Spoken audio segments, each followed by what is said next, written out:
Well, hey you guys, welcome back to my channel. Today is day 2 of the sprouting seeds video. So last night we sprouted them in water. We soaked them overnight. So now we are going to take off this lid, put this lid on right here with a ring, and we are going to put the ring on right here. Hopefully I can get that on with one hand because I don't want to get my gimbal out. Okay, so we're going to take it over here to the sink. And we are going to, well, let me move that. Okay, we are going to drain those all the way out. Okay, so what we want to do next is rinse them. So we're going to put some water in here, and we're going to swirl it around just like that, and we're going to rinse it out. We're going to do that until the water comes out absolutely clear.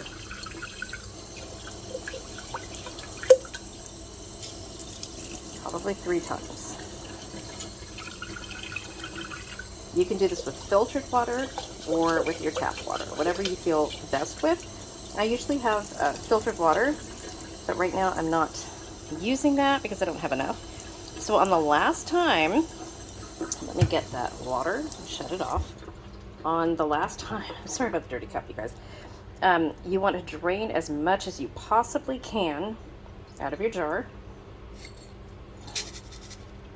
You guys know I have trouble with my hands, so I'm trying to drain it. So what I do is I let it sit on the counter, kind of with just a little bit of an edge right there. And I let it sit there for probably about 10 minutes or so. Make sure all of the water is out of there. And then all you're gonna do once the water's out, and I will fix mine after this, is you're going to even out the seeds like that. And then we're just going to place it on the counter overnight, and that's it. That's all you do. And then you will be very, very surprised that when you get up in the morning, you'll see sprouts on these already.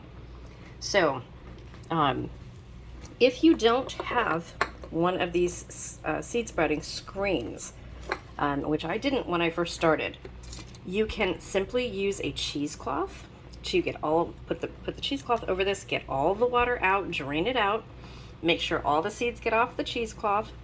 You could do it that way. And you can put the cheesecloth over this and then put the ring around it. Super, super easy.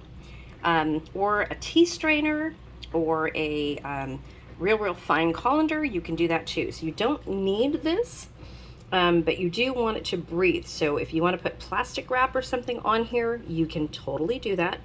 Just make sure that it's got holes in it or that you leave a couple of edges open.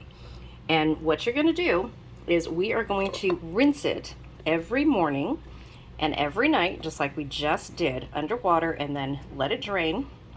And we're going to do that for about 3 days, and then you'll see this entire jar fill up in 3 or 4 days. It's really, really awesome.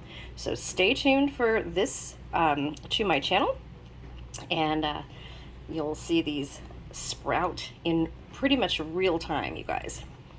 Okay, I will see you soon. Word of the day is sprouting seeds. Let me know if you guys have tried this before and if you like it. So I like to do it in the summer when it's warmer because they sprout, like I said, in like 2.5, 3 days. In the winter when it's a little bit colder, they take a little bit longer, but I do this year round. Having seeds and knowing how to sprout them is a really great idea, because if anything should happen and you have to rely on your canned foods and your dehydrated and freeze-dried foods, well, you know what? Fresh greens right here, and it only takes a couple days. So super, super easy to do, and you always have fresh greens. I have bags of these stored, you guys, and they're all vacuum sealed. So yeah. And then I make avocado toast with these, and I will show you when these are all done what I do with them, but absolutely delicious in any sandwiches or anything. So stay tuned for real time, and don't forget to comment the word of the day. Make sure that you are subscribed to be eligible,